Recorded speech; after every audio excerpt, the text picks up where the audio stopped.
be sealed when my heir, Prince Iphicles, will take the Princess of Crete to be his wife.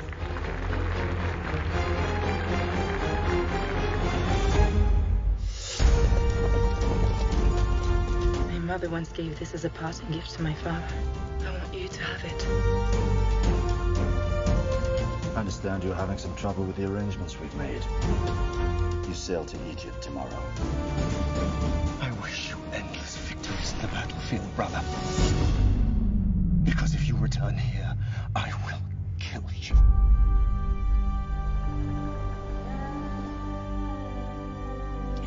I paid good money for you. I expect a return. I give you Hercules!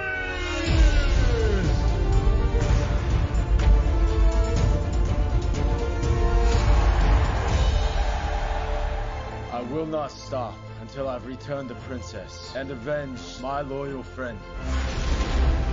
Hercules, you are the son of Zeus. Embrace your father and you will discover powers that you never imagined.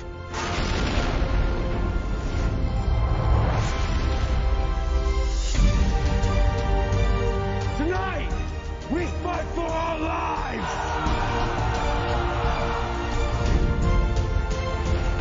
How will you offer these people their salvation? When you cannot even save yourself. Where is your strength now, half-god?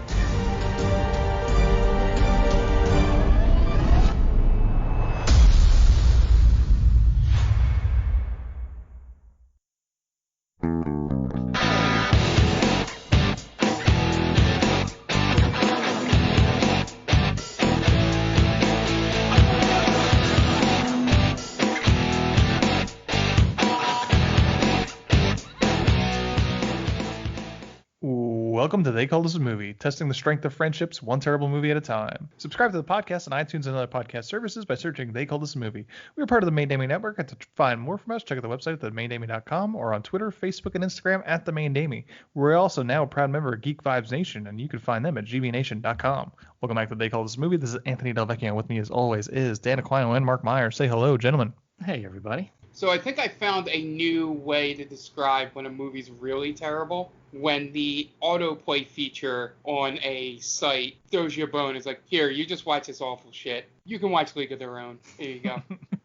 Watch an actual good movie. Yes.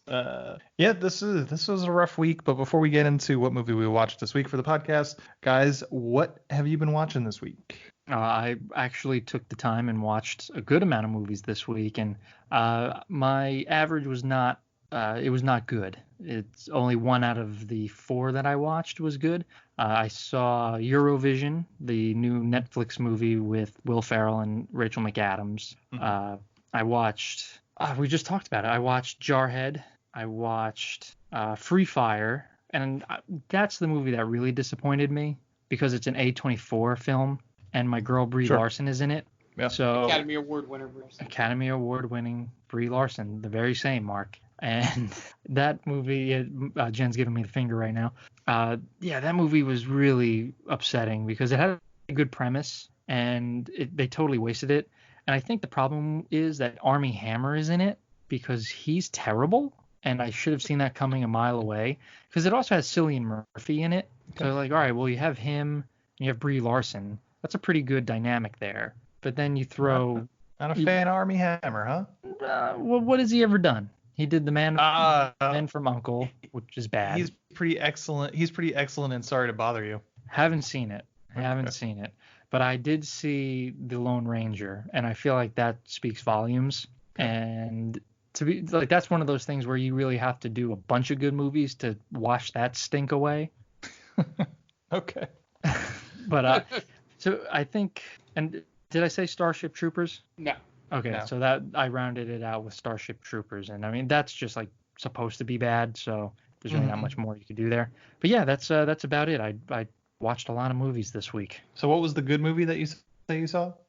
I would say Jarhead. I've seen that movie a bunch of times. I think Jamie Foxx is awesome in that movie as the CO, and Jake Gyllenhaal he's solid. Just overall, I remember thinking that movie was going to be more like Hurt Locker, where there's like action scenes scenes and whatnot. There's really no action in Jarhead. Yeah. But I think that was like Sam Mendes' first movie, right? Or like one of his first movies directing. I think that was after. I mean, I'm basically going to contradict you completely. I'm pretty sure that was after Road to Perdition and American Beauty. Oh, okay. So I wasn't sure what his first movie was, obviously, but I thought the cinematography in that film was awesome. Okay. He just I did a haven't good seen job that in with a it. long time. Yeah, he had his two movies before that were American Beauty and Road to Perdition. Okay. Honestly, I didn't know he did American Beauty. There you go. That's on me. The more you know. And I thought Road to Perdition came out after this. But, listen, I'm terrible, so you can just let me have it. So, how much did you learn about Eurovision? A the lot. actual event? I learned that it's a real thing and not a Will Ferrell made-up movie. And I found out ABBA came from Eurovision. And I like ABBA. My mom would always take me to baseball practice, and we would listen to like Journey and ABBA and like the Bangles and everything. So I have a love of ABBA. So I mean, they're one of the hottest selling groups of all time. So you there you go. That's all Eurovision. And and I found out, was it like I think Dan Stevens is in it, the guy who played the Beast in the live action Beauty and the Beast. Dude's got a set of pipes, man. He could sing. He's Rachel McAdams and Dan Stevens are like the best part of that movie. Cool. I wouldn't have thought one half of that sentence would have been said, but. With Dan Stevens? Yeah. I mean, again, just because of his singing, not his acting. He's like this Russian singer, and it's just a good voice. I enjoyed his voice, Mark. All right. Yeah, I may check that out at some point just to see maybe clips on YouTube of just the songs would be interesting. Some of the songs are okay. I mean, I'm not going to sit here and tell you that you have to listen to them, but I think the one song at the end is decent. I think Will Ferrell needs to get away from Adam McKay, because anytime they get together, it hasn't been very good for a while. And it would be nice to see Will Ferrell just kind of go back to more of his like sketch roots, I guess, in terms of films. But he's doing his thing, obviously. Yeah. What about you, Mark? Yeah. So I haven't done much in terms of actual movie watching. I don't know if I had beaten Last of Us 2 last time we talked, or I beat it right after. But I finished that game and talk about a game that's really depressing, kind of like Jarhead. That game's real good. I just don't get where a lot of the people came from with the criticism. I think we talked about it last night with Dan, but it just seems like people were just they watched the first 10 minutes of a movie and decided it already sucks, before finishing the movie. Just because one thing happens they don't like. So I've been watching a bunch of videos on it. They did a lot of stuff with the the cast doing spoilers and talking about the process and the idea of the story. And, just as a guy that does, storytelling and all for Stranger Days and all that, just listening to a creator like Neil Druckmann, talk about his process and all, and how he decided, I love this character, but, this has to happen, or that has to happen, or, the conversations of things like that. It was just interesting. And then also watching other people play it and just see their reaction, and finding out that a bunch of people that I watch play video games in the background every so often, I made good choices. They're not terrible people. They actually gave the game a chance. So that's been fun to realize. But yeah, I've been doing nothing but that on in the background. Not much in terms of movies. Like I say every week, I'm probably going to be the person least contributing to this topic, because you guys are much more into movies than I am in terms of using your free time to watch them. Outside of this piece of shit we watched this week. That's about it. Just my life has been Last of Us for this 2 weeks. So. Okay. Well, yeah, I mean, I really haven't watched that much either. Besides, I'm still going headlong into Twin Peaks. I think it finally clicked for me. It's when it started getting weird, and that's what I appreciate out of David Lynch, is when things get weird, and it finally got weird. I'm almost done with the second season. I think I've got like 4 or 5 episodes left. It's been kind of a background show, but also kind of like investing a good amount of time. The only other thing I've really watched was, as Mark had alluded to earlier, the movie we watched was free with ads on Amazon Prime through IMDb. And when you finish this movie, it auto plays A League of Their Own. So I just let it happen, and I watched A League of Their Own after I finished writing my notes for this movie. And I haven't watched that movie in probably about 20 years, and I forgot how excellent that movie. It's so delightful. It's so positive in a time where I needed positivity in my life. So if you're looking for some positivity, just watch A League of Their Own. Fun. John Lovitz is amazing in it. I totally almost forgot that Tom Hanks was in it, which is ridiculous because he's really such a big part of that movie. Well, I was just like, he showed up, and I was like, oh yeah, that's right, he's in it. Oh, his character's great. Oh yeah, he's fantastic, and he's such a huge part. But like again, it was just like I was just enjoying like John Lovitz's scenes before like Tom Hanks shows up in the movie, because it's a good like 35-40 minutes before he shows up, and it's just like, this movie's so much fun. And then oh yeah, Tom Hanks is in this and makes this movie even better. It like takes it over the top, really. Yeah. What young Tom Hanks, man. You couldn't beat him. Dude was I'm not even sure how young he was at that point. He's got to be close to 40, if not 40 at that point. But it's like definitely a role he doesn't play anymore. He plays just this slime bag alcoholic. Yeah, he doesn't do comedy anymore, really. Like, everything is very Oscar baity. So Yeah, I think the last comedy thing he did was that SNL episode. Oh, Mr. Pumpkin or whatever. Yeah, David S. Pumpkins. Yeah, no, that's the only movie that I saw this week. So Twin Peaks has taken over my life the way Last of Us Part 2 has taken over Mark's life. And then hopefully I'll try and track down some Showtime, the season of on Showtime that Twin Peaks did, and just finish that off. But yeah, that's been my week. But this week's movie was picked by none other than Dan Aquino. So we have him to blame, and he gives me a lot of shit for when I pick a movie like Love on a Leash. So Dan, why don't you introduce this week's movie? So disclaimer, this movie has begun Ant really reared his ugly head with how he's a dictator on this podcast, because he sends us a text and he goes, by the way, I'm canceling all of these other movies, and he gives us a list. He's like, you are not allowed to watch these movies for the podcast. So for interest, full disclosure, those movies are Pompeii, The Hercules starring Dwayne "The Rock" Johnson, both Clash of the Titans and Wrath of the Titans, and there's probably something else too. Maybe. For some reason they have I, Frankenstein Gods on here, of Egypt. Makes That's sense. another fuck you, it's January release that has wound up on some polls of ours, because you love fuck you, it's January releases. It was a Mark choice, to be honest. Was it? Yeah. Was it Mark choice? Would we get away with if we watched Yo Frankenstein? Yo Frankenstein with the upside down exclamation marks and everything.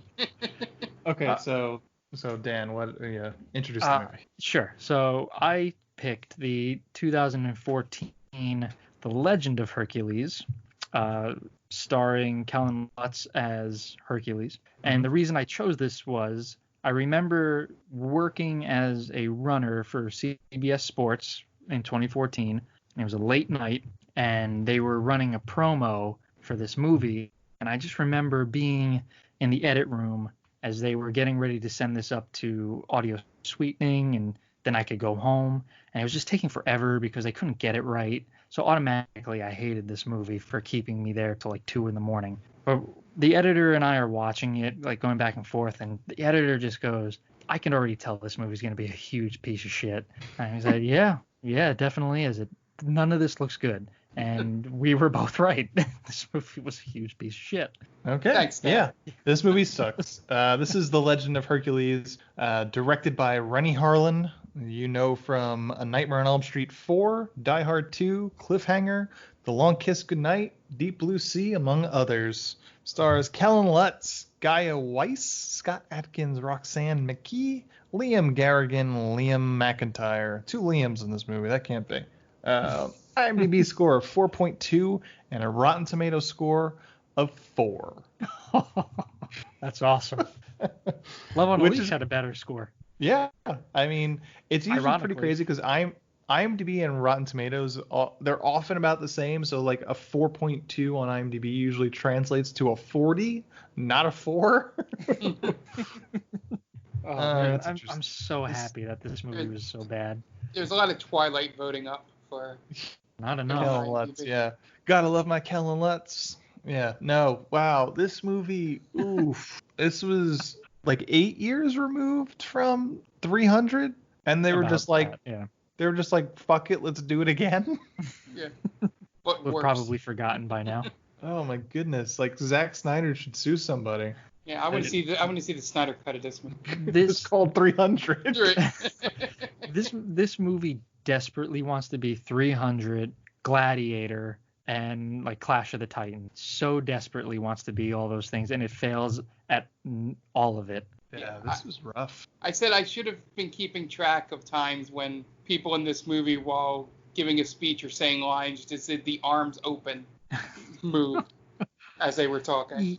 Now, it's funny because I think what I totally blame this movie on is terrible CGI, bad action, and just like super over the top acting. But like, my God, they're trying their hardest in this movie. Like, no one's doing it to be like funny or like just chew the scenery. Like, they're really, really trying to like give that epic performance that you would get from a Greek mythology movie. Mm-hmm. And everyone falls flat. I can't think of a good actor or a good character in this movie. Yeah, I gotta be honest. I think what it comes down to, and one of the reasons why I sent that text about, forget these movies exist, basically, is I kind of hate these kinds of movies, these sword and sandal movies. And I think it's just because we've just been inundated with these mid-box office crap that comes out in the beginning part of the year. I'm not even really a big fan of Troy. And I know that's kind of like maybe, I don't want to say gold standard, because everything rips off Braveheart when all is said and done. It all comes back to Braveheart, because even this movie has the Braveheart speech scene, and I don't know. I don't like them. I don't like that I don't know anybody's names. I can't remember anybody besides Hercules, because all their names are like 7 syllables long. And I know that's a petty thing to be upset about a movie for, because it is based on Greek mythology, very loosely, we might add. Yeah. But yeah, I just hate them. I don't like these kinds of movies. Well, I don't want to say hate them. That's a strong word, but I dislike more of these movies than I like them. I agree with you though, because you can kind of forgive a good sword and sandals movie. Like if we're saying, like, I don't know how you feel about 300, but I enjoyed it. And the only character that I really remember is Leonidas, like their name. But it kept your attention, and it moved well enough, and there was enough action, and it was good enough where you didn't really have to care about the other characters. Whereas in this one, they really try to invest you in a bunch of characters that aren't interesting and really don't do anything in the movie other than just be dicks. So like now, like you're like, who is this guy again? Or who is she? Why is this happening to this person again? Where did this come from? Where in 300, it's just, they're going to war. That's all you need to know. Gerard Butler's Leonidas is taking 300 other guys. One dude from Lord of the Rings is in it. And there you go. There's a hunchback guy. You're good. And you don't even need to know it. You don't need to know the names, because you could say there's a hunchback guy and everyone knows who I'm talking about. Yeah. I think what hurts this movie more than, or on top of everything else, it just for me is the fact that it's PG-13. So a lot of the fight scenes, like you could tell they were doing things to keep it from being any kind of blood or, on the violence end of that scale.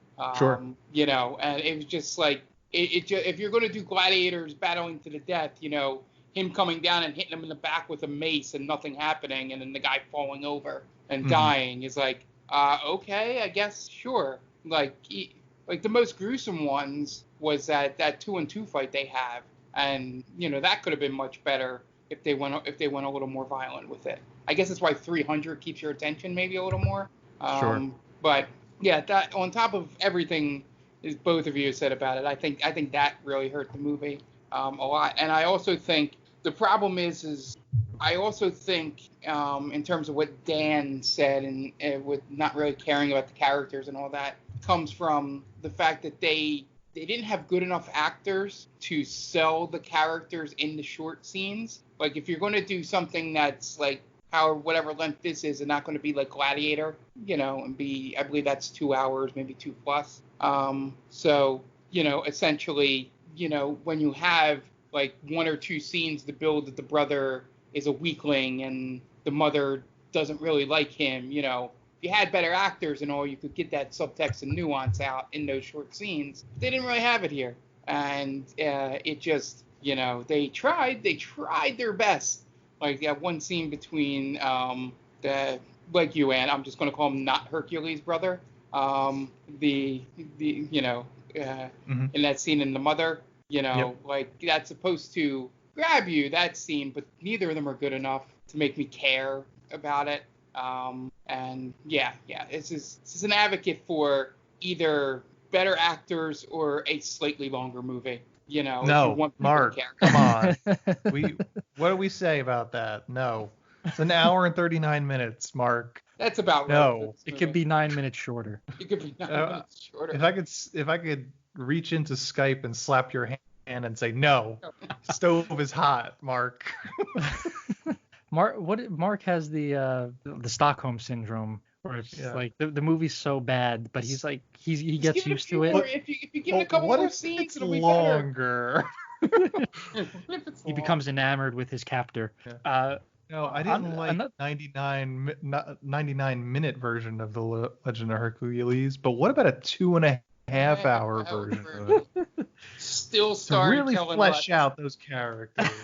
Let's give Kellen Lutz more screen time. That's what I say. The biggest problem with this movie The Myers cut.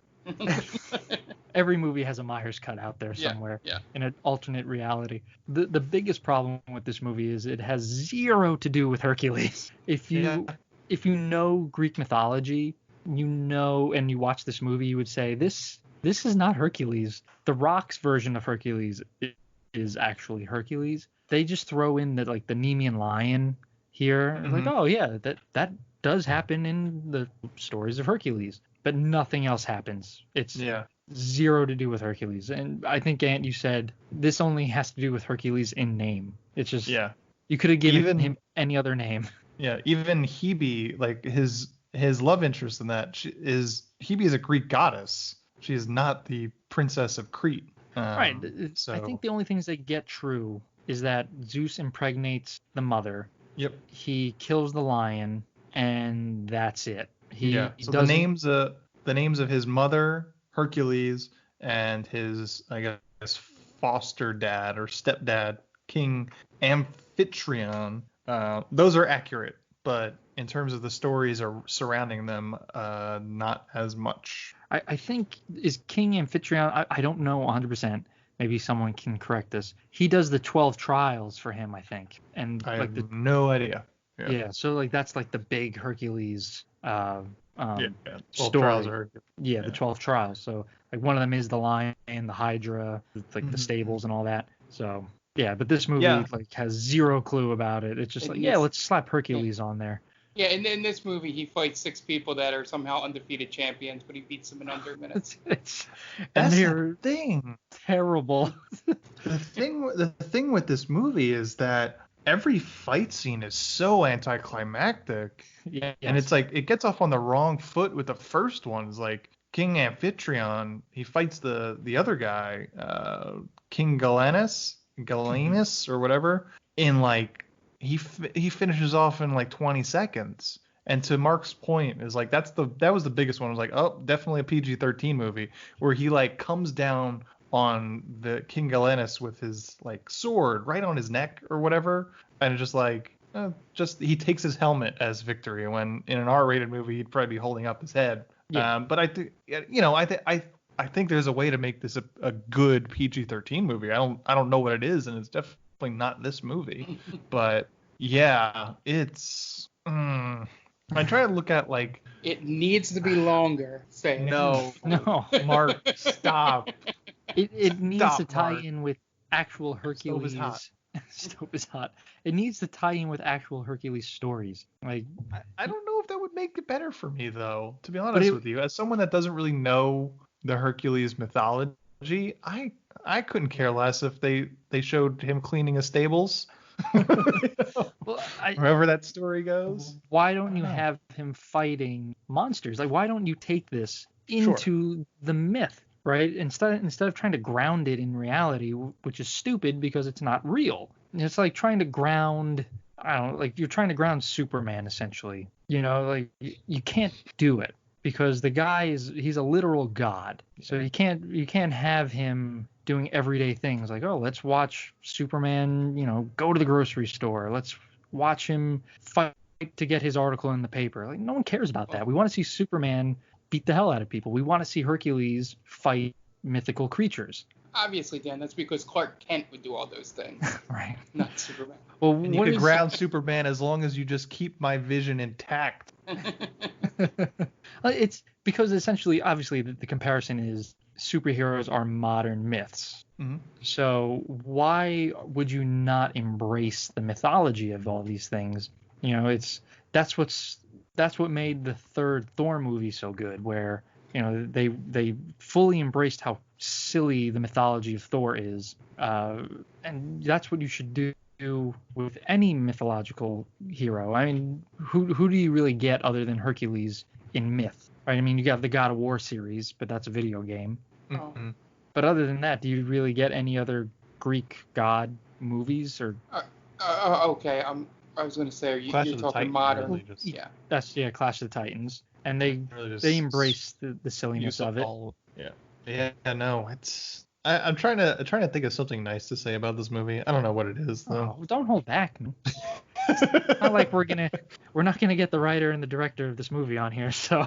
No, not at all. But we could really lay into Rennie Harlan. Yeah, this was not fun. I was bored.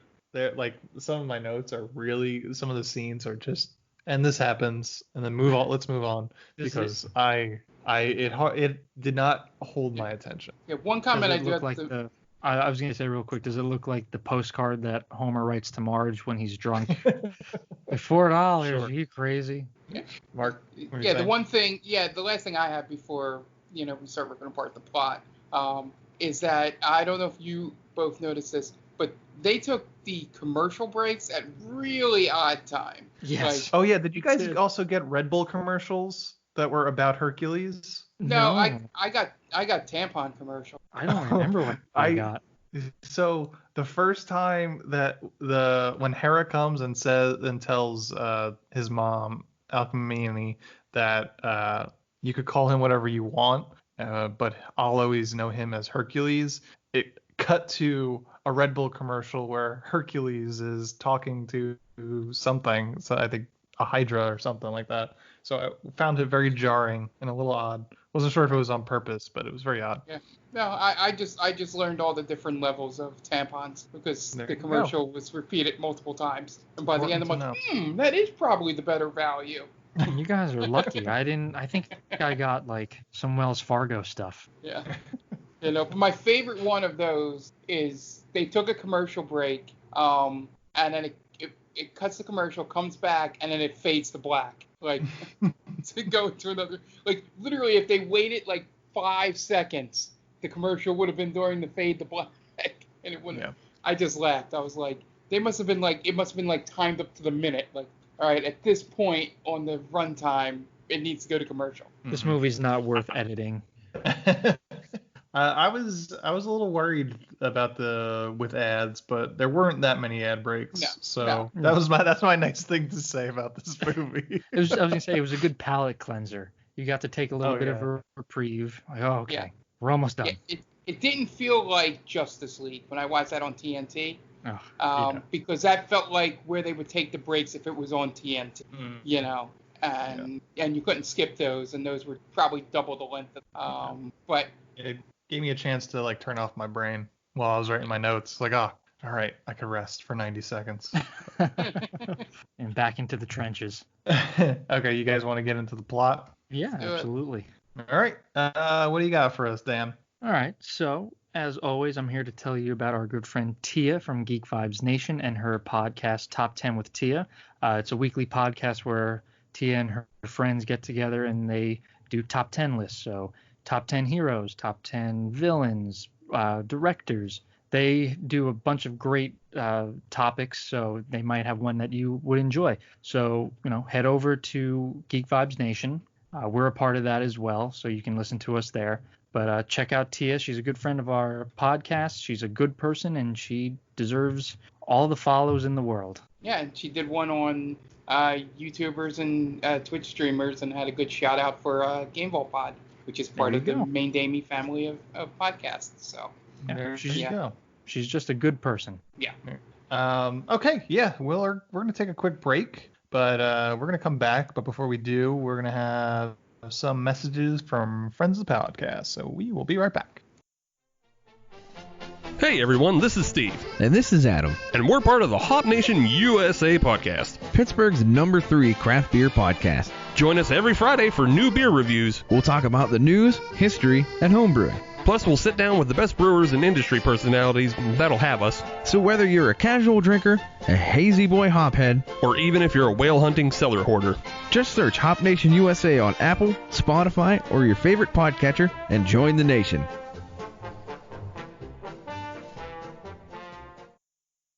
Oh hi, didn't see you there. It's me, George, from the best little horror house in Philly, the show where we talk about the best horror movie ever made, according to our guest at least. We've talked about groundbreaking classics like Texas Chainsaw Massacre and Alien, but we've also got a lot of great ones coming up, including some very fun guests like Len Kabaczynski of Swamp Zombies and Red Letter Media fame, Caroline Williams, the star of Texas Chainsaw Massacre 2, and Chase Williamson from John Dies at the End. So make sure you're subscribed to the best little horror house in Philly, and I'll see you boils and ghouls over there.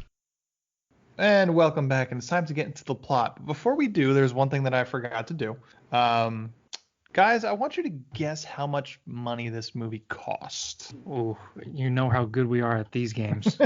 Yes, I do. Okay, so this movie cost, I want to say, $120 million. Okay, Mark? I was going with $175 million. Woo, damn, that's a lot of money. Nope, you guys are both pretty way off. It's $70 million. Okay. Still a lot of money for a movie that only made 18.8 in the U.S. So you're saying it was a failure?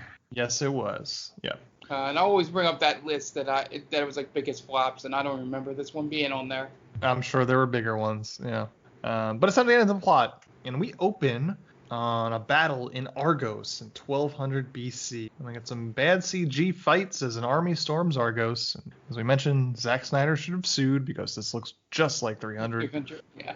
The commander of the intruding army calls out the king of Argos. We find out later that this is King Amphitryon, and he gives King Galenus a proposition. One-on-one combat for Argos. No other soldiers have to die. So King Galenus decides, yep, that sounds great to me. Then we get a 15-second sword fight, and Amphitryon wins. Very lame. And anticlimactic. Yeah, this is one of the first instances where this movie's blatantly ripping off two movies. One, as we said, was 300, and the other is Troy, where the beginning scene is King Agamemnon challenging the other army to one-on-one duel, and whoever wins, that's it. Everyone else goes home, and no one else has to die. And obviously they choose Achilles. Achilles, thank you. So yeah, there you go.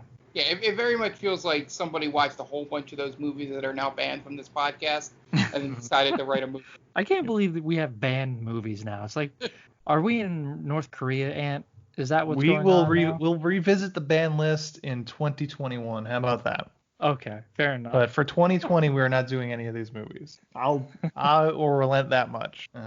So King Amphitryon goes home victorious, and the queen comes in, and who couldn't look more like Lena Headey in 300 comes in and confronts King Amphitryon. He gloats, basically saying that Argos wastes its time on things other than military, and that's why they lost. So she goes storming off, and we have a scene between Alcmene Alcmene, is that her name?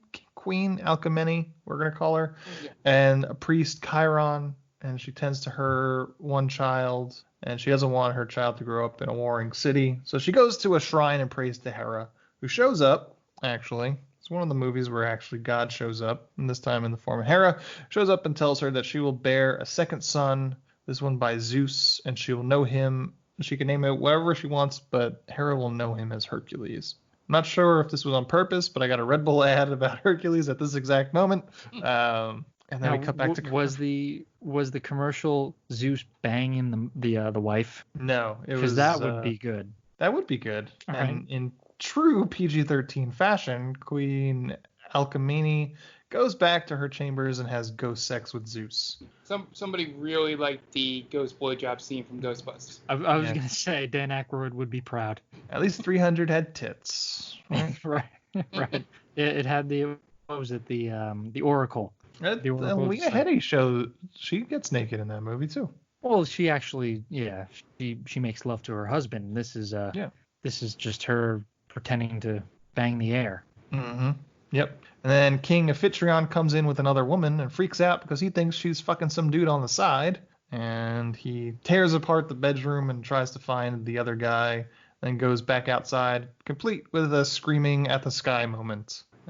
Then we flash forward to when Alcimedes gives birth to a large boy, as they say. He's quite large. That reminded me of the Family Guy joke when they gave birth to Chris, and it's like he was like, it was like half his size that he was. He's like 30 pounds or something like that. I just kept thinking of that. We gave birth to Hercules. He's 50 pounds, all muscle. It's just destroyed down there now. You can't even go near it. So Amphitryon decides his name will be Alcides, and he's going to be less than his brother. And then we flash forward again, and Hercules is grown and riding horses with his girlfriend Hebe. They go to a waterfall, and he terribly CGs off the waterfall and pretends to die, but then he doesn't. Yeah, that was some of the worst CG I've ever seen in my life. Moment. Such a bad moment. And then he admires her necklace, and she gives it to him. Cool. And Hercules' brother shows up. Again, his name is Alcides or Alcides Escobar. Iphicles. Iphicles. I don't believe that's it. That's the brother's name. That's the brother. Oh, no, I'm talking about Hercules. I'm sorry. I thought you said the brother shows up. Iphicles. Yeah, so I'm just saying, I'm calling him Hercules, but at this moment, everybody knows him as Alcides. Yes. So Hercules' brother Iphicles shows up and cockblocks Hercules. Hebe is a princess, and a search party has been called for her. Some guards come and escort Hebe back to her kingdom, and then Hercules and his brother have some words about their rivalry for Hebe's affection. Basically, Hebe is all about that Hercules dick, but Iphicles feels like he has some sort of right to her, basically, because he's the heir to the throne. Then on their way back for you real quick. Yeah, sure. What do you think it's like to bang a demigod? I mean, I don't know what it's like to have sex with a man with a uterus, regardless, but I'm just saying, if you could imagine yourself, do you think it would be the gods would have to make him a stallion in the sack, right? You can't give him the super strength and then him be a total zero. Right.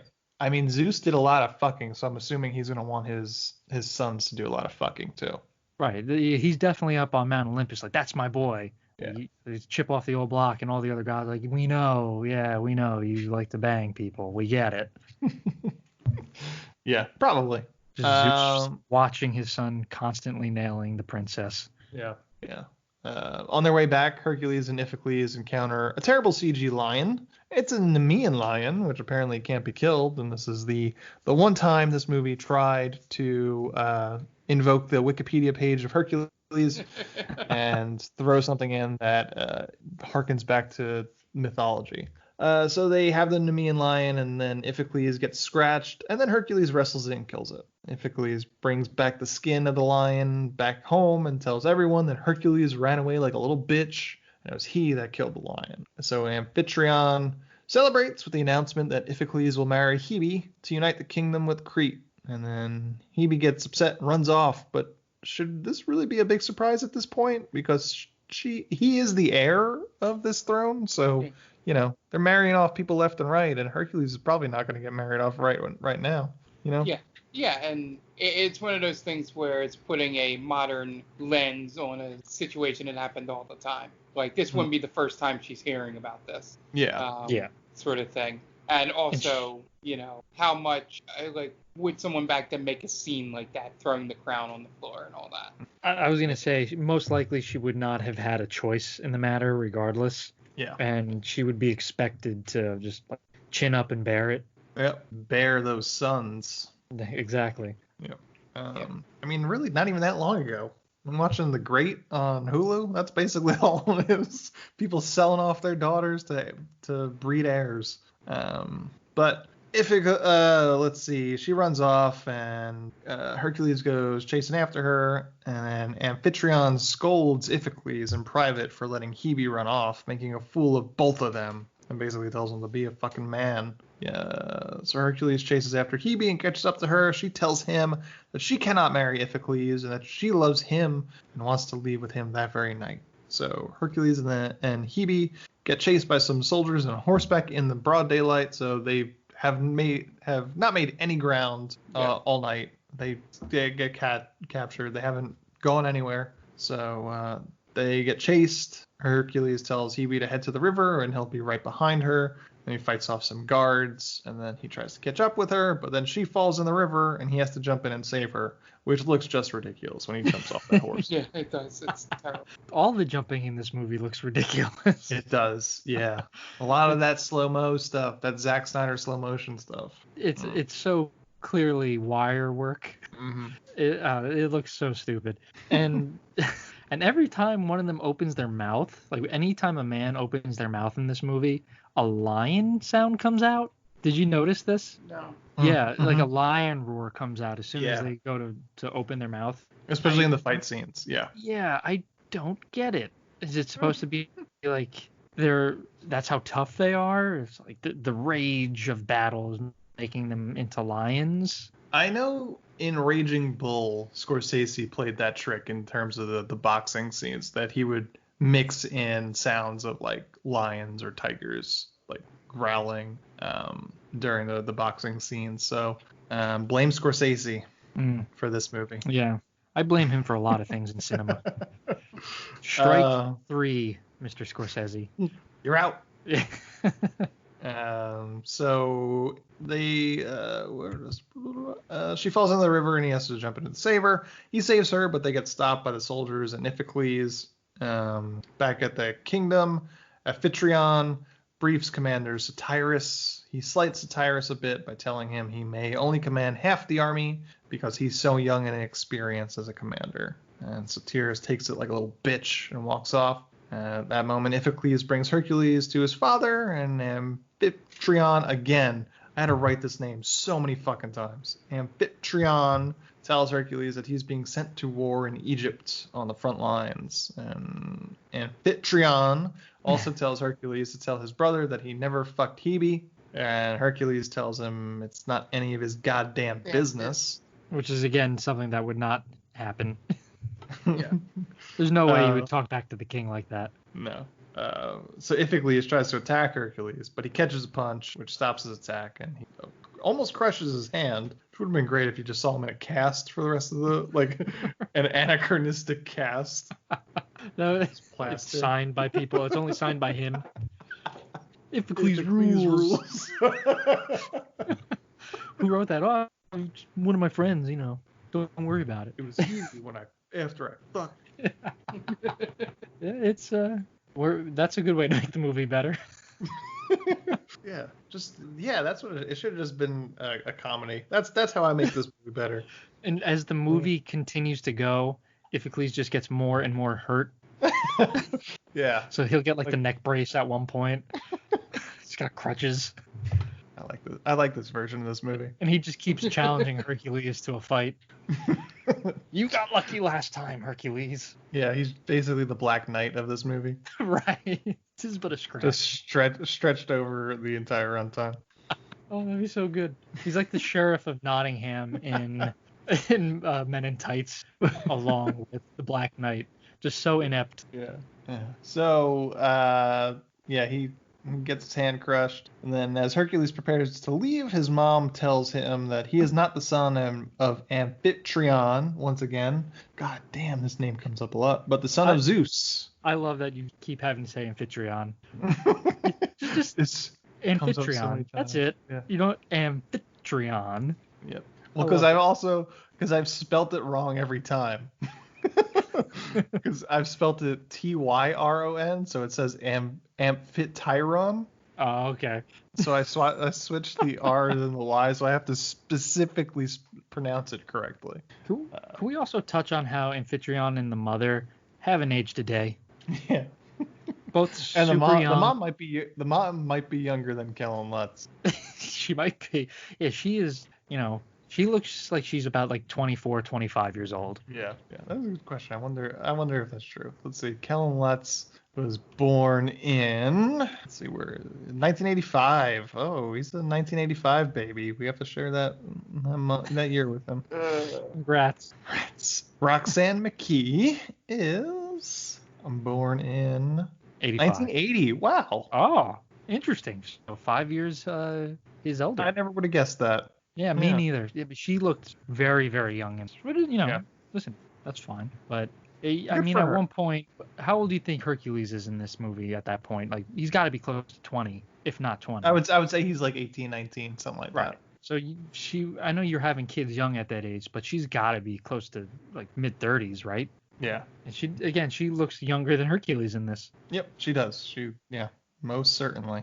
So she tells him that he's the son of Zeus. So Hercules calls her crazy and tells her and Chiron not to tell anyone of this because Amphitryon is jealous and he would believe it. Before he leaves the kingdom, though, he tells Hebe in front of his brother and basically everybody in the kingdom that he will return and marry her. Basically telling his brother, he's calling a shot, and then he's gonna cuck his brother so hard. keep my seat warm while I'm gone. Yeah. I'll be back. Calling a shot, and he would give himself a timeline. Like he's like in 3 moons or something like that. I'm coming back and tapping that ass. That would be so great if he just like laid out exactly what he's gonna do. I'm gonna come through that door. Both my names. And there's nothing you could do about it. Nope. I mean, he's the son of Zeus. That'd be so great. With that, man. He should if Iphicles knew that, he'd probably just step aside. It's like, you know what? Really, I'm just a weaselly Ben Shapiro looking motherfucker. I'm not going to compete with that. Right. He would just argue alt-right facts with Hercules. The Egyptians are taking our jobs, Herc. Don't you know that? Drinks water from his, Hercules tears mug. Yeah. Yeah, that's definitely something Iphicles would do. So Hercules winds up on the boat to Egypt, and he talks to Commander Satyrus, and Satyrus confides in Hercules that he feels that they are understaffed, headed to Egypt because his father cut the manpower, and they have no idea what is ahead of them. And this is where I think it's most realistic in terms of how I guess some generals would act back then. Everything that he's saying about this mission just is like a giant red siren of, it's an ambush. Yeah, he cut your soldiers in half. He changed the path to put you through this area that was a tunnel. You know, it was like, if this guy was as free-thinking of a general as he is, he looks like wait a second, this is exactly what I would do if I was ambushing someone. If Amphitryon didn't defund the military, probably could have gotten what they needed, Mark. All right? Yeah. Don't blame the soldier. Yeah, who are you going to call when you defund the army? Who are you going to call when your house is on fire? Right. You're gonna call the pottery maker? Good luck. Call the blacksmith. Why don't you pray it away? Thoughts and prayers. Pray to Hera about it. Yeah, but if you are a soldier, I really do think you should have second guessed something at least on the way. Like, listen, we probably shouldn't do this. There's got to be a better way. If you're a Satyrus, just be like, hey, I'm gonna do this because I'm the commander. Right. Yeah, we're no longer exactly like this. This is a bad. You're allowed to do that in the army. You know, if something is going sideways, it's not just like, yeah, you got to keep getting yourself killed. You're allowed to circumvent certain things. Yes, you got to call an audible. Exactly. Right. You see the boxes stacked. You're not going to do that running play up the middle. So the men arrive at a passage and they make camp. A golden eagle appears, which is apparently a sign from Zeus. And then Hercules is just like... I was the only one that probably yelled "Go Birds" when he went up there. Sure. Mark, they look totally... Your fans look loud. Oh, sorry. Right. Yeah. Wait a second. I gotta get across the room. Yeah. That only happened after I muted and unmuted the mic because I was pouring a soda. Okay, that's about as low as it can go. Okay. Yeah, it sounds fine now. All right, so they see an eagle, and Satyrus thinks it's a sign from Zeus, but then Hercules is just like, sometimes it's just an eagle, bro. And they head through the passage, and they find that scouts have been hanged. So they head back to camp, and then the men left the camp have been ambushed. So they go back in the other direction, and an opposing army appears. So they retreat back into the passage, and they get flanked by another regime from the other side. It's one shitty situation after another. You would think that Jon Snow is commanding this army. I don't want it. At this point, Satyrus is probably thinking, you know what? The king's probably right. I didn't deserve to lead an army because I just went every wrong way. I butt fucked my own men like so hard. It would have been great if he was just like, sorry guys, this one's on me. Yeah. In retrospect, leading my men into this passage that has only one exit was a bad idea. You mean to tell me that the other army knows this area? Yeah. Why didn't anyone tell me this? And then I left half my men back at camp after already saying that I felt understaffed. Right. Split the party. That just screamed. Party. Good. That just screamed of we couldn't get that many extras for this scene. Right. So. Can we talk about how ridiculous the Egyptian army looks? They look like they came out of Stargate. It's like Xerxes' army, right? Yeah. Right. They wear these obnoxious golden like eagle helmets. Yep. No army in the world has ever worn a helmet like that. It's so dumb. Like this was where they were trying to really, I guess, embrace like fantasy, I guess. Yeah. But you look like robots. Oh my god, the king sent us up against robots. Yeah, I guess they just wanted to make them very distinct for later in the movie. Sure. But they look so bad. It's like a mockery of Egypt, really.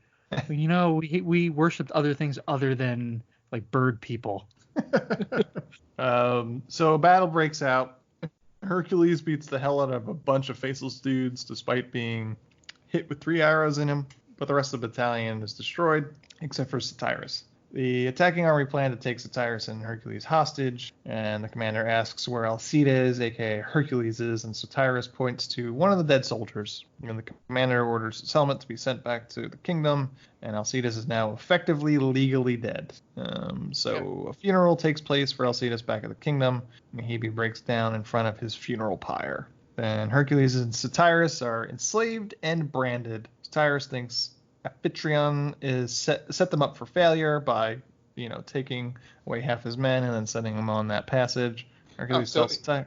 It finally clicks in his head. Yep. Let's be honest. If he had the whole 160, he just would have had 158 dead men. After that whole situation, absolutely. Right.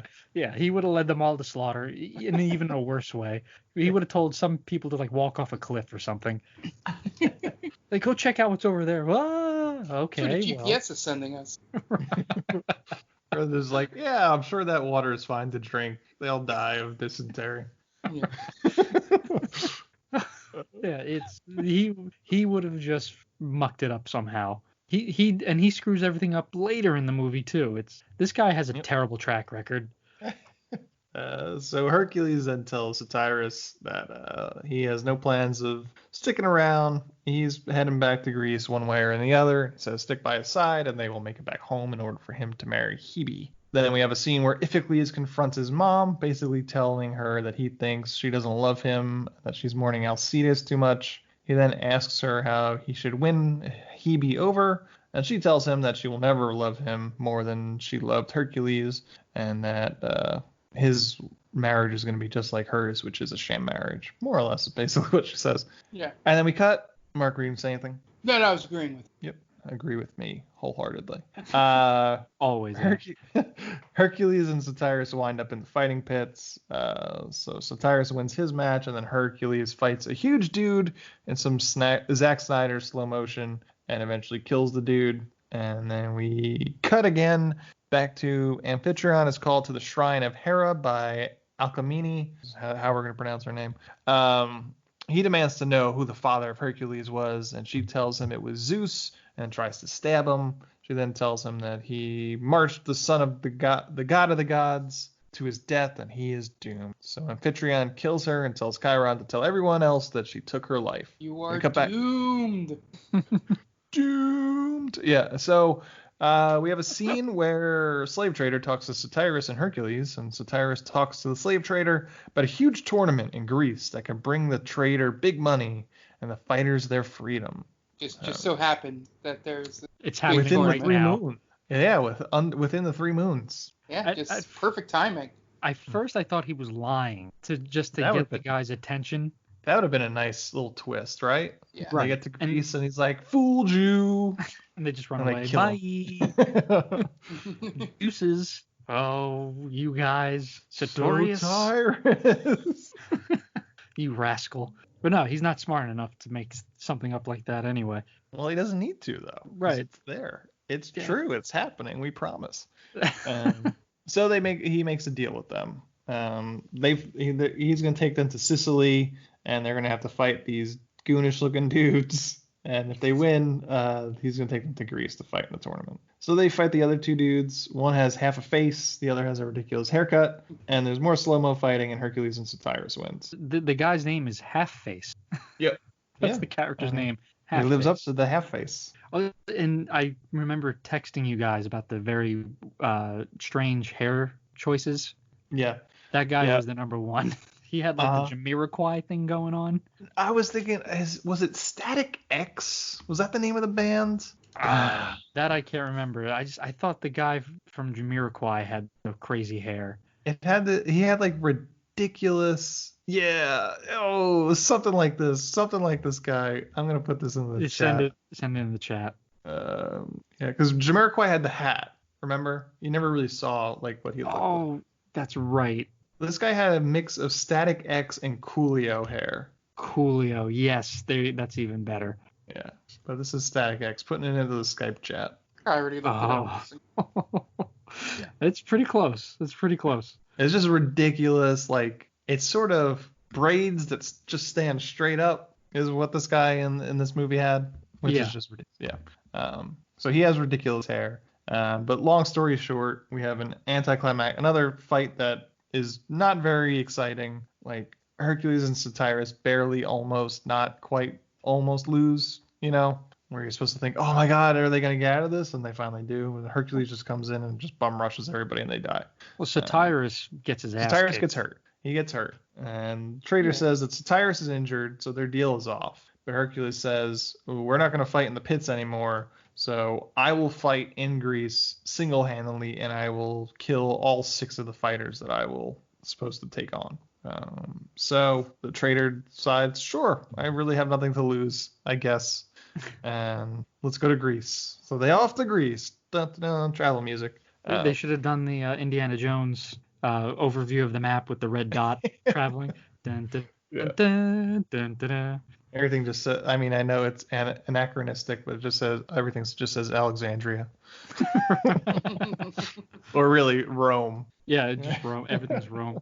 So then we get, so they go to Greece and Hercules fights, and Satyrus finds Chiron and tells him that Hercules is the one that's fighting and he's alive. So Hercules wins and he and Satyrus win their freedom. And Chiron meets with Hercules, tells him that the only thing I'm going to say about this fight scene, there was one cool death that would have looked better in, with some blood in it, is when he stabs the guy and then kicks him in the air and then like catches a spear. When the guy lands, it pushes the sword more into him to kill him. Like if that had some Tarantino blood spray, that scene would have looked a lot better, especially with this being a 3D movie. So. Yeah. And they don't kill the woman. Did you notice that? He just traps her. Yeah. I completely zoned out from this scene. Yeah. You didn't even know there was a woman in there, did you? I do remember I did know there was a woman, but I did not. Mm-hmm. I did not recognize what her fate was. Lies. Women can't be the top 6 champions. It's true. Prove me wrong. Cancel. So Chiron meets with Hercules and tells him that his mother was killed by the king. Why didn't I just call him the king throughout all my notes? I got to say that name so many times. So the king gets word that Hercules is alive and he vows he will kill him. And so Tyrus sets up a safe house for Hercules, who now has frosted tips, I think. I don't know why all of a sudden his hair changes. Did he have to go film Twilight in the middle of this or something? Maybe. Hera shows up at the safe house, and Hera says that he has to embrace who he is in order to fully unlock his potential. And then Iphicles shows up to Hebe's chambers and demands that she love him, because that works. She begs him to send her back to her home, and he says that she will accept the marriage, or she could go right on and kill herself just like his mother did. So then she plans to do exactly that. Yeah. And plans to jump off the castle wall to her death. Calls his bluff. Yeah. I was like, all right, well, yeah, fuck it. So Chiron stops her and tells her that she shouldn't kill herself because there is hope, more or less. And I guess that means he tells her to go to the waterfall, because Hercules is there waiting for her. And then they fuck. Yeah. But you don't see anything. Nope. Once again, 300 at least shows your tits. And then Tarak comes to Amphitryon, and Amphitryon is pissed that Hercules and Satyrus are still alive. Hercules has been turning the villagers' opinion against the king. Tarak says he will rectify his error of keeping Hercules and Satyrus alive. Satyrus goes home and finds everyone dead, and Tarak and Iphicles show up and threaten to kill his son unless he brings them to Hercules. The guards and Iphicles show up to the safe house and take Hercules prisoner. Hercules is chained up and flogged in the public of one of the villages, and Amphitryon calls him a traitor and not the son of Zeus. Amphitryon then brings out Satyrus and Chiron and tells Iphicles to kill the traitors. Then Iphicles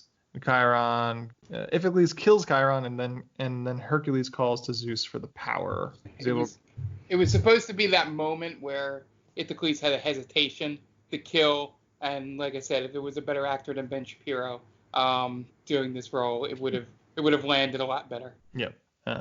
Maybe if he had to, maybe if he was killing AOC, it would have played it better. It would have been more realistic. Yeah. Yeah. And maybe if he was over 5 foot, it would. It would have been funny in the Sub scene 5-footer. where, when Hercules is chained up to the pillars, and he's like asking for the strength. If Zeus just said no. Well, you don't get to believe in me now, just when you need me. The cloud comes down, and then it just forms into a giant middle finger right over Hercules. Ooh, let's say like he comes down and says no. Who would you cast as Zeus for that? Oh, Gerard Butler. I was just gonna say you get it hadn't come out yet, but now you could put the just the giant meme of Bugs Bunny saying no. Have you seen that? Yeah. No. Like, oh, damn you, Zeus.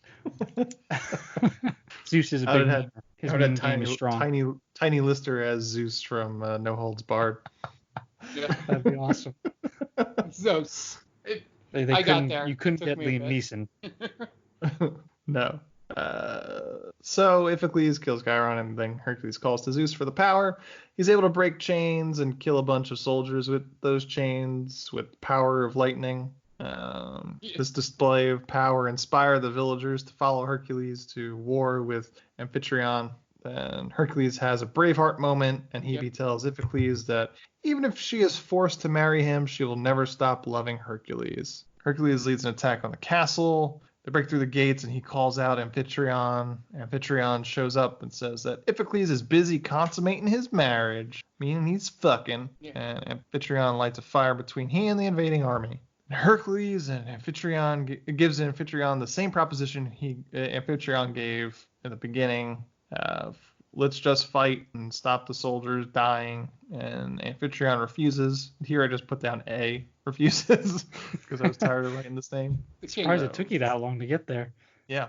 Now in my notes, I am spelling it differently every time I write it. There's Trion, Mytron. Yeah, it was a disaster. Rosenhausen, get in from the bullpen. So then Hercules calls down lightning from Zeus and just whips everyone to death with lightning. Yeah, the one cool thing about this is that they don't make notice of it, but that the lightning is sort of just whipping around his soldiers. Yeah, I thought the same thing. He would have just been destroying everybody. But it showed that it was actually, even if it was just one thing where they got scared a little bit and saw it go over, go, oh, okay. They don't even show that. They just have that overhead shot. And then that's it. Whoop. Now the lightning sword's gone. Friendly fire was turned off, Mark. Yeah. So then Hercules and Amphitryon fight.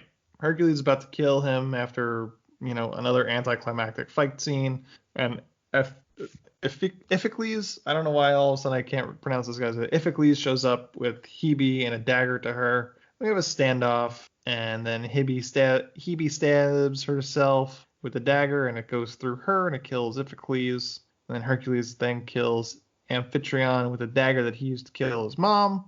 And Hercules and Hebe have a very solemn, somber moment where we think she's going to die. And then she doesn't, because we flash forward and Hebe gives birth to a child, and Hercules looks upon his kingdom, and that's the end. Yeah, a very windy kingdom, apparently. Yep. The Hebe's killing Iphicles might have been probably the coolest death in the movie, in my opinion. Because it was one of the ones where I didn't predict exactly what they were going to do in that scene. So I was like, oh, okay, yeah. Like, I thought she sacrificed herself, and then she shows up, and I'm like, well, that was nothing. Yeah, I immediately knew. I was like, oh, no, please don't do that. Yeah. I thought he was going to use his, some sort of Zeus powers or something like that to heal her. Yeah. Zeus should have showed up and broke his neck. Like a real, and give, a really cool one-liner. Two giant... Who's your daddy now? Two lightning hands come down from the sky. Right. You're welcome, son. It's good to be the king. and then Hercules says, thanks, Dad. And Dad says, Oakley dokley. And now I know we had this discussion a lot, Ann. Release the crack in your neck. Crack. Would the mother's dagger be Chekhov's gun? Or...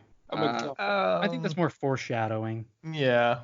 I wouldn't call it a Chekhov's gun, because they don't really... Okay. Yeah. Well, the Cryon shows it to him when they meet. But anyway, I was thinking... I wouldn't think so.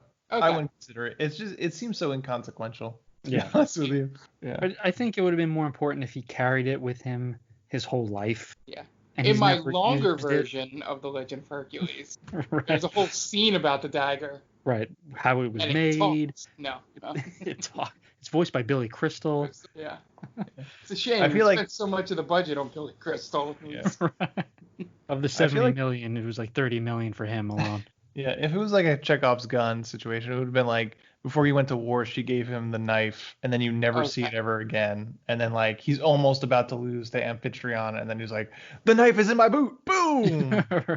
Okay. Don't that hit makes him more right sense. in the neck. And everyone says, thank you, Hercules. And he says, don't thank me. Thank the knife. The knife. Man, you're just squeezing them all then at the end of the podcast. They're just coming to me. They're not great, but I love them, and they're mine. So, is there anything you guys would do to make this movie better? I like your idea of making it a comedy. And just Hercules is constantly, he's being foiled, or Iphicles is always being hurt by just random encounters with Hercules. And the idea that Satyrus is just a god awful general or leader, and he just anytime he's with men, he leads them to just slaughter. And he always somehow makes it out alive. He leads. I could just see the end where he leads the townsfolk against the king's men, and he just he's trying to be sneaky or whatever, and he farts or something, and the guards all get alerted, and everyone dies. Not again. Or he's just constantly being captured, and Hercules has to save his ass every scene. I would love to see that. Yeah. Mark. Basically, short of replacing every single actor in this movie with a better actor, there's not much you can do to save this because there are much better Hercules movies. Than this movie? Well, Kevin Sorbo. Besides Kevin Sorbo. I mean, hell, the cartoon is probably better than this movie. Is that like the gold standard for Hercules movies? It's got to be. Probably. Yeah, probably. Until the live action one comes out, right? Sure. Yeah. And it's starring Dwayne The Rock Johnson. No. It has Kellen Lutz in it. Kellen Lutz in it. Yeah. But yeah, outside there's, this is one of the rare times where we say, oh, make a movie better, and we can just go, well, that one right there is already a better movie. There's another one that's better. Yeah, just go see the Disney version. Yeah, go either see the Disney version or hell, even the Rock version. And I'm like, oh, okay. That one was really bad too, to be honest. Yeah, but at least with that, I was like, oh, I understand Hercules. It isn't this attempt at some kind of making him like Gladiator. The Rock's version of Hercules is essentially the Greek Scorpion King, if you get what I mean. Like the Scorpion King is supposed to be Egyptian mythology. I'm not hearing anything negative. Basically that. Yeah. Mark's like, excellent. Why can't we do this movie? How long is that movie? Not long enough? Not long enough. Mark's waiting until the calendar turns 2021. He's like, I pick the Rock Hercules. If I remember, and I make that my first pick of 2021, it'll be great. I am literally not going to write it down, and I swear to you on this podcast that I won't. But if I somehow pick that in the beginning of 2021, it'll just be like it was God's will. But no, finishing my point, I think turning this into some kind of comedy instead of trying to make it a drama would set it apart for sure, because making it silly makes up for the lack of having any real good acting talent in the movie. Who would you cast in a comedy version of this? Hercules. Are we being dead serious? Because I think like a Chris Hemsworth could pull it off. I was gonna say the same thing. Like nowadays, it's like Chris Hemsworth, really. As Hercules. Yeah. Who like maybe no. Zac Efron's too does small. Paul Rudd play the king? That'd be pretty good. That could work. Kristen Wiig is the queen. Yeah. That's pretty good casting. You could get Patrick Stewart as Zeus. Just the voice of Zeus. Yeah, just the voice of Zeus. Why do you have a British accent, Zeus? Right. I don't know. I do feel like Hemsworth would probably be. Yeah, he'd have to be Hercules. Yeah. Who else could you? Who would be Satyrus? I just want to think of like some bumbling idiot would be Satyrus. Like what Chris about Pratt. I was thinking about the guy from I Love You Man. That's the high talker. Give it all you got. That guy. He would Brooklyn be Nine-Nine. He would be Iphicles. Just yes. He'd be the brother. Total, for sure. Yeah, the total opposite of his brother.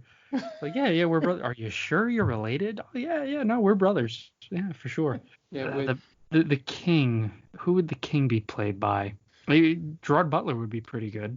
He looks just like him. I'm trying to put Gerard Butler in every movie. Then. Yeah, like so we can do this movie on the podcast.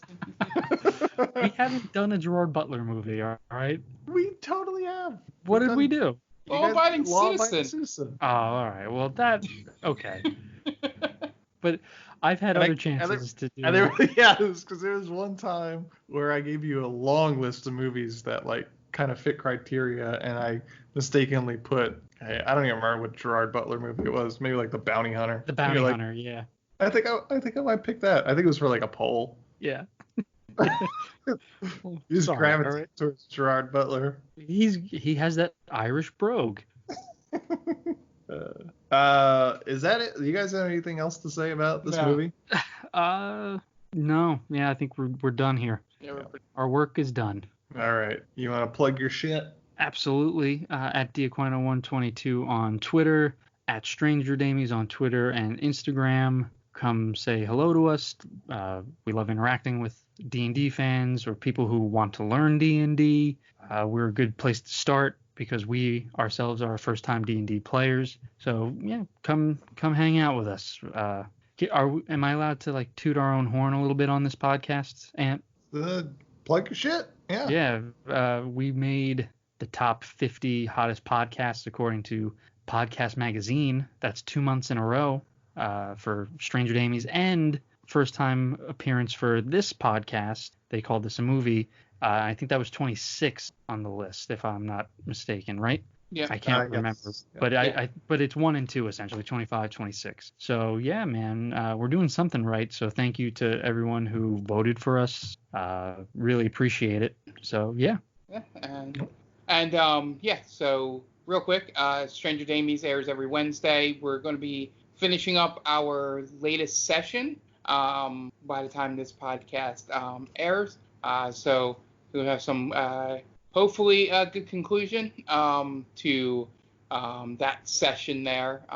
So I think you guys will like it. I really enjoyed the way you guys played this session. So that is on strangerdamies.podbean.com. You get the RSS feed and let you do iTunes, Google Play, wherever you listen to your podcast. And Game Vault Pod also airs every other Monday. We'll have a new one up on next Monday from when this one airs. We just aired one last Monday. So be on the lookout for that. And then we are on Twitch. We only have set dates of really Thursday, Friday, and sometimes Wednesday and Sunday. But if you just go to twitch.tv/GameVaultPod, you'll have our schedule at the bottom there, or just follow us on Twitter at GameVaultPod. Keep up to date on all that. Okay. And this is They Called This a Movie. You can find us at theycallthisamovie.podbean.com and on all podcast streaming apps at They Call This a Movie. Just look for They Call This a Movie. It'll pop right up.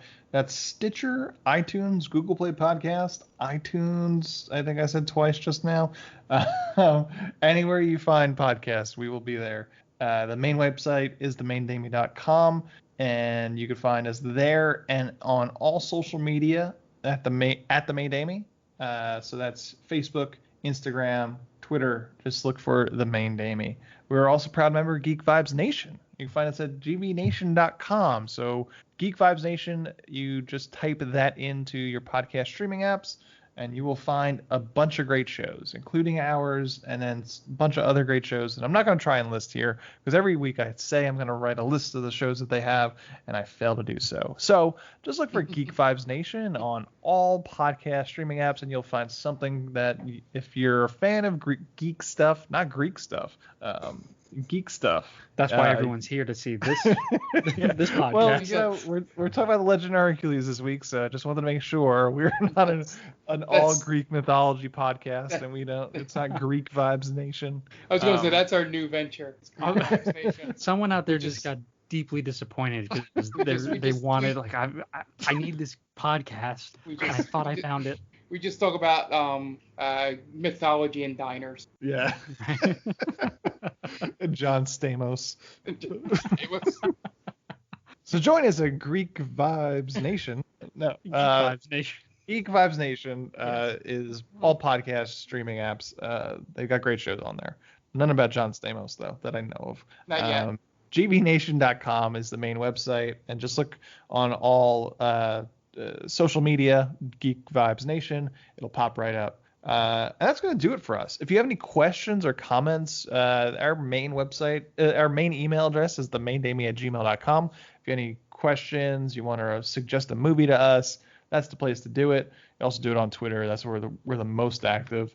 If you have some time, go on iTunes, give us a 5-star rating, give us a quick review, tell us we're great. Tell us we suck. As long as you give us the 5 stars, it doesn't really matter.